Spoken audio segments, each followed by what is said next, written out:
Right everybody, welcome along to the Monday view on my channel here. So in this video, what we're going to be doing, a podcast type of thing, is we're going to be talking about all the major talking points across Leagues 1, Leagues 2 and, without no doubt as well, the Championship as well.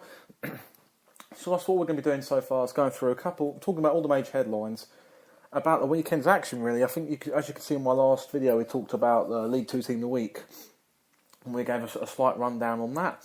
So we're already going to go through now and talk about Leagues 1 and 2 in the Championship and talk about some of the major headlines. So obviously we're going to start the Championship. We're going to run through a couple of the games that caught the eye. So Wolves obviously beat Preston 3-2 to keep up their fantastic run at the top of the table at the moment, and they're really doing well, Wolves, at the moment. Getting some solid results against some good teams like Preston, and they first half really blew them away.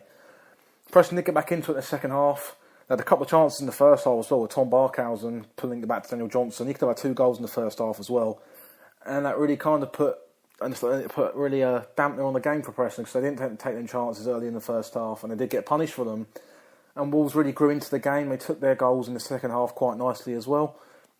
However, the only worry I'd have is they left the door open for Preston to get back into the game. They came back with 2 goals from Hugo, and I think Barkhausen, that was an own goal from Conor Cody, yeah. So yeah, it was a bit of a worry for Wolves to let Preston back into the game. However, they did manage to grind it out in the end and pick up a good result, which was a fantastic result for them, keeping their momentum at the top of the table going and really starting to pick up important points. And if they're in the top 2 come the turn of January, then I'm sure they'll be, without a doubt, involved in the top 6.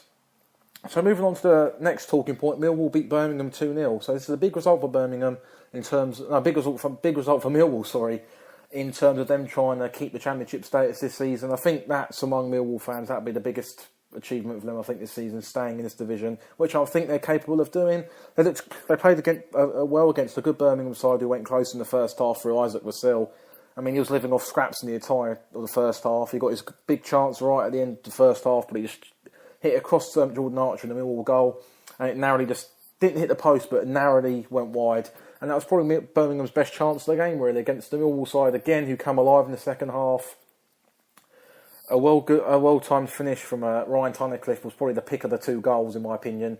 A lovely little side foot finish. Didn't get too much power in it. In them situations, you see many midfielders belt it over the bar, but he got his knee over the ball quite nicely and then directed that past Thomas Kuszczak, who, in my opinion, could have saved that. He kind of just put a hand out to it and could have really saved that, but in terms of a performance of Birmingham, it was a bit of a surprise for them not to bounce back and get another win after beating a solid Cardiff side at home in Steve Cottrell's first game, and you could see a big difference he brought into the side when they beat Cardiff.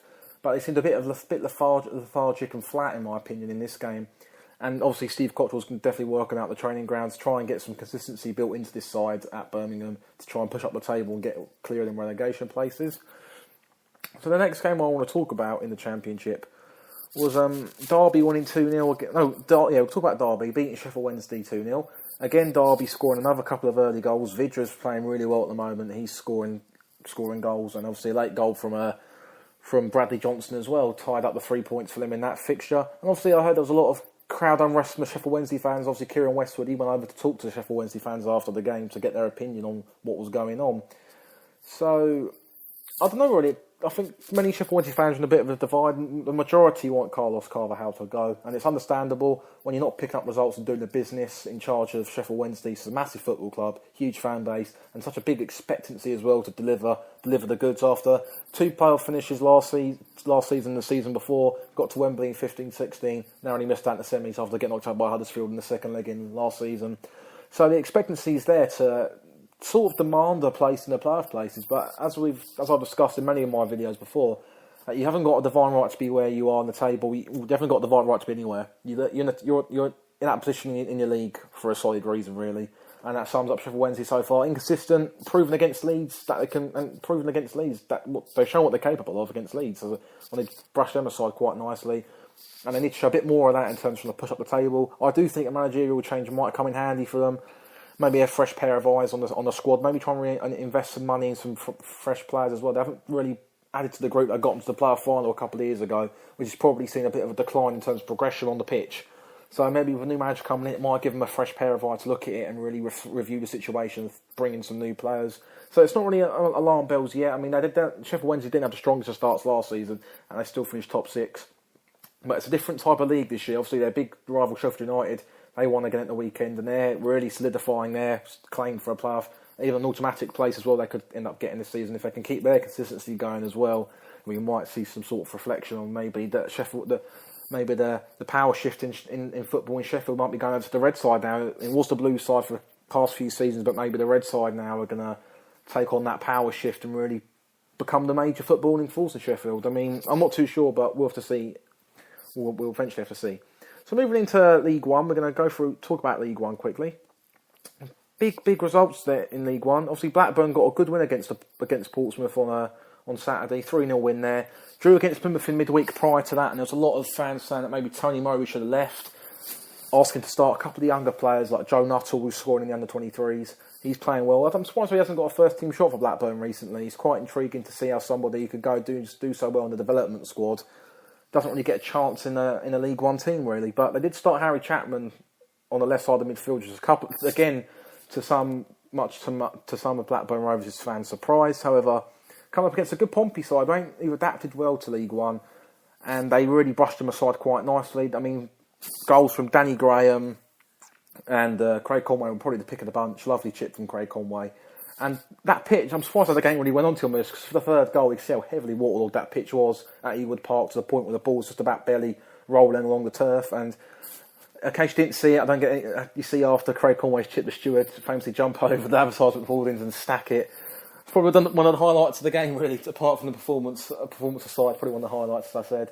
And it's a big result for Blackburn, and it puts them into the playoff places, and it's kind of where they should be, really. But they've not proven that they need to be there, but they're now starting to get their act together. Maybe trying to push up the table now. Maybe their qualities are going to eventually shine through and get them closer to the top two in the league. So we're going to move on to talk about Shrewsbury. I mean, how can we talk about League One without Shrewsbury beating, I think it was Fleetwood, at home Saturday. NCR goal again, keeps their unbeaten record going, and it's just fantastic to see Paul Hurst doing such a good job down there. The belief is just tremendous down there. The Shrewsbury players just believe every time they're on the pitch that they're grinding out results, and luck's definitely with them. Also, it's not just down to luck; it's down to really working hard, and the team spirit and fitness levels down there are intriguingly well.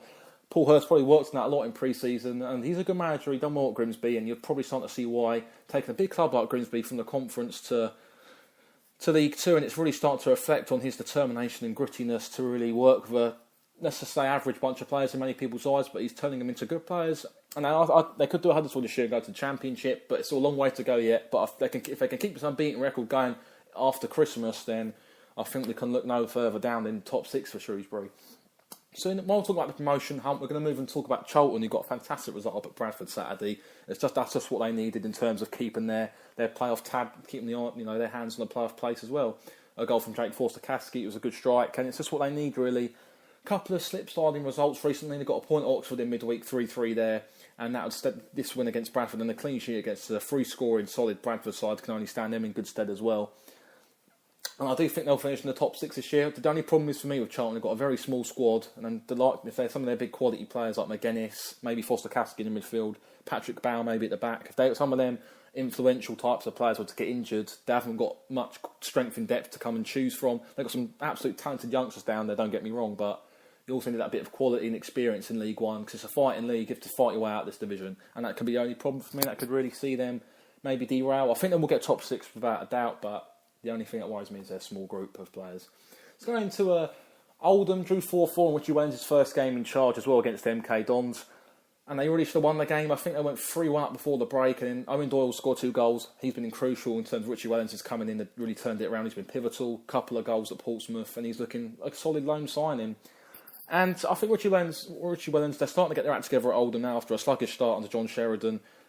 They turned down Paul Scholes. Clarence said there were 2 names in the hat for the job, but Richie Wellens, in all fairness to him, I think he deserved it. Caretaker manager, won 4 games and drew 1. Obviously, drew his first proper game in charge against MK Dons, and it's a positive result for them. They continue to push up the table, and I think they should be safe. If this isn't a honeymoon period for Richie Wellens, they should be okay and steer clear of the relegation places. However, with Oldham, you associate them with relegation place, but as long as they can keep Owen Doyle firing with Craig Davis up front, that could form a good partnership going forward in the league as well.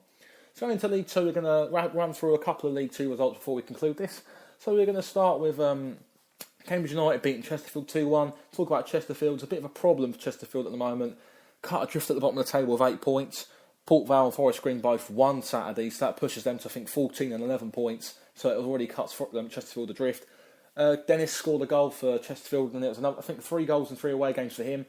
However, there's the incapability of grinding out results. Goals from Giovanni Brown is an absolute great talent. He come in from St Neots non-league side, and he's adapted to League 2 life very well. Bit of a fortunate free kick, but the weather played a big part in that. However, when you're down in League 2, you can take any bit of luck you can to get a result. Obviously, Uche Piezu scored a very well-taken finish as well. He's proven to be an outstanding player for Cambridge over the past 18 months. He's really stepped up. And I think this can be there's problems at Chesterfield. Jack Lester he's not really a miracle man at the moment, and it's a hard job to take on. But we've seen at Port Vale with Neil Aspin, we're going to get onto them in a minute, that you can take a group who are low on confidence and morale and really push them up the table. So moving on to Port Vale, they beat Exeter, a very good exercise as well, 1-0. Fantastic result for Neil Aspin, 3 wins on the spin now out of 4 games in charge. Tom Pope, 5 goals in 3 games. I mean, in the past week, 2 goals at home to Cheltenham, 2 at home to Cheltenham, 2 away at Morecambe, and followed up by a lovely strike at Exeter. Well taken finish from a lovely David Worrell cross. He feeds it into the mix and across the box lovely, and there's Tom Pope to guide it home. And it's a good win against an Exeter side. And I think it just proves that when you get someone like Neil Aspin in, who's got John Rudge as technical director, they know the club well, and when you've got a manager who knows the club well, like similar to Chris Wilder at Sheffield United, they understand that connection with the fans, they understand just how big the club is and what it means to the fans as well. And it kind of radiates onto the pitch. I mean, Port Vale are now playing with confidence. Tom Pope's also gone and said, it's more players are running off him now because he's a target man. In previous games, before Neil Aspin was in charge, when he was under Michael Brown, he noticed many players weren't running off him as much. Just really highlights the confidence at the moment. And it's good to see that in a Port Vale side who've got good quality players now, and I should expect them to push up the league very soon. They're just now pulling away from the relegation places, giving them a bit more breathing room between them 2 drop zone places to the National League, and they should be okay. So we're going to talk about Luton Town. They drew 0-0 surprisingly against Crawley Town away, and it was a bit of a surprise really. I mean, Crawley had a couple of chances, so did Luton. I think Elliot Lee hit the post with a good volley. And it's a better result for Crawley. Keeping the clean sheet against a free-scoring Luton Town side in recent games is fantastic. I mean, we've seen Luton go to teams like at home to Stevenage, wreck them 7-1, absolutely play them off the park as well. And we've seen them go to Exeter as well and beat them 4-1, who got to the playoff final last year and no slouches themselves. So we've really seen a retransformed Luton side. They've got some good quality there. James Collins, Luke Berry coming in, and they're 2 massive players in League 2. Scored 20-odd goals for Cambridge and Luke Berry, and I think James Collins scored over 10 in a struggling Crawley side. So it just proves to Nathan Jones, a very good manager, astute businessman as well, signing some top players, and I do think they'll go up this season. It's not really a bad result against a Crawley side. A point they didn't lose the game, which is a good thing. If they lost the game, I'd probably highlight the inconsistency they had last season. But that doesn't seem to be a problem at the moment going forward, and they're just scoring plenty of goals against teams and dismantling teams. Could it be Champions form? Still a long way to go yet, but we will eventually see. And it'll be nice to see Luton go up into League 1. They're a big club with big fans, so obviously there's a lot of suffering recently in the conference. They're doing quite well now, so let's hope they can go up. So yeah, guys, there's my EFL Extra Time Podcast and Monday review. If you do like it, hit a like, subscribe if you're new to keep up to date with any EFL content on my channel, and we'll see you on the next one, guys. Bye-bye.